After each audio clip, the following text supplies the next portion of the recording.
Okay, we're at Jarrell Plantation still. We're going to do this in a counterclockwise motion. We just saw the 1847 house, and that was to me the most special part of the whole thing, so I wanted to do a separate piece on that. This is the syrup furnace and the well. This was built in the 50s and 60s.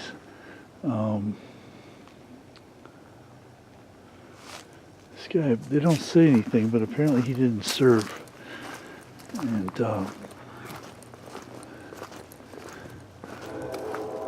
we are in Juliet, which is, where is it? It's going to be south of Athens, southeast of Atlanta. Very hilly area. He was obviously a plantation owner, so there's no explanation as to why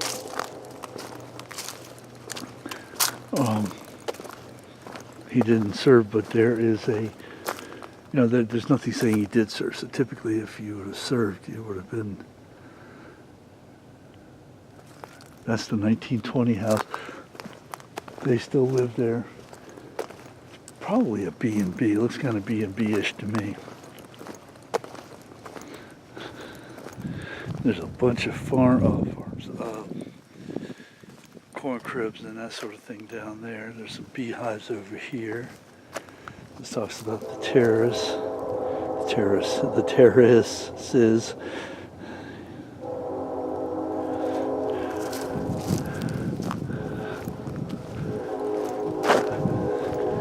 And we're not going to go into every single building. This is not a compendium. This is just a quick overview. This is, I think they call it the 1890s house or 1895 house.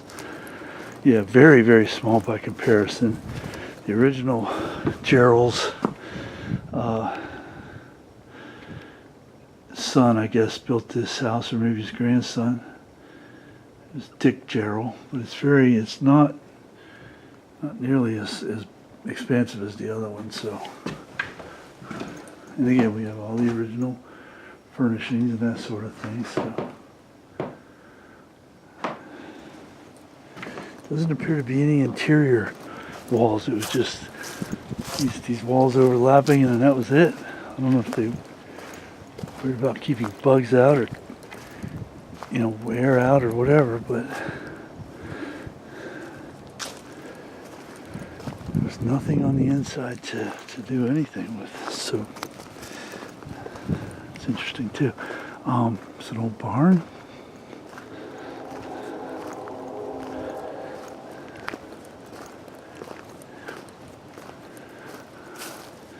This is the chicken house. What we just saw there was a smokehouse. And they still have chickens. You can smell it.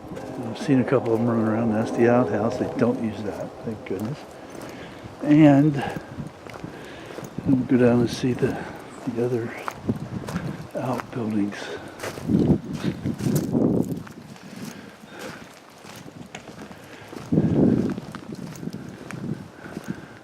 That's the Georgia State Park Service building.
Blacksmith shop built in the early 20th century.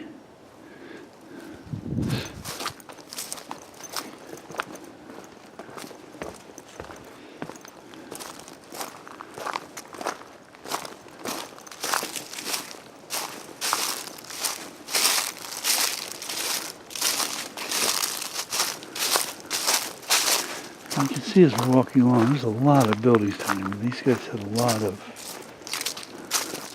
After the war, their slaves were emancipated and they stayed on as sharecroppers, which was more typical than any other scenario for field hands. I mean, it sounds good to get your freedom and run off and do whatever you want to do, but at the end of the day, you still got to make a living, you still got to eat, and it's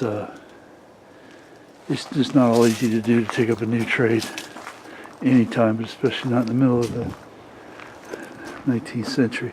This is a farm implement shed, tool shed, basically.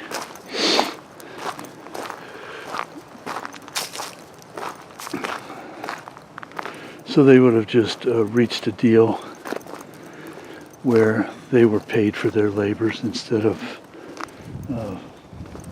not being paid.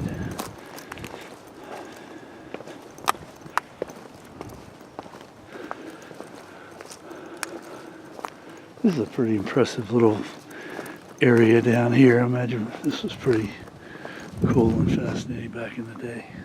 Been a great place to play as a child.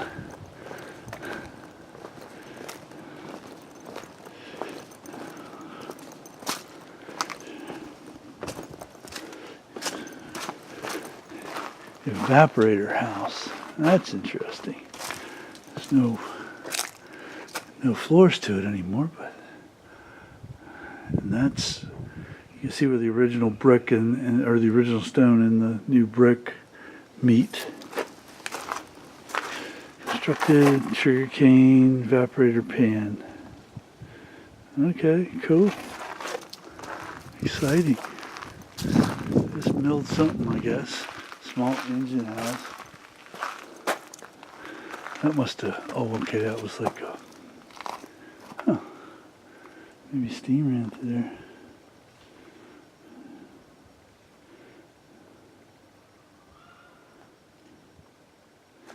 Says the belts ran through two openings to connect. I see the two openings back there to connect to other machines that did other things. So that was what turned the belts onto whatever machine they put up there. That was a permanent, the steam engine was permanently put there. Cool.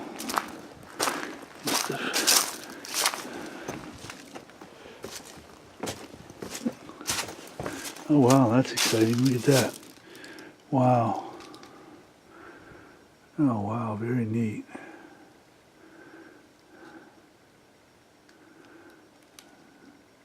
The floor is gone here as well. I actually like that better.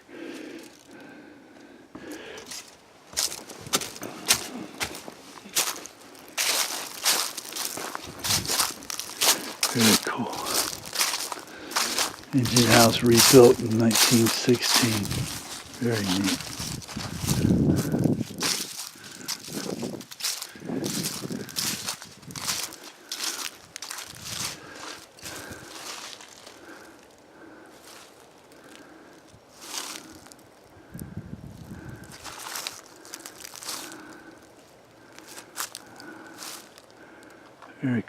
Very cool stuff.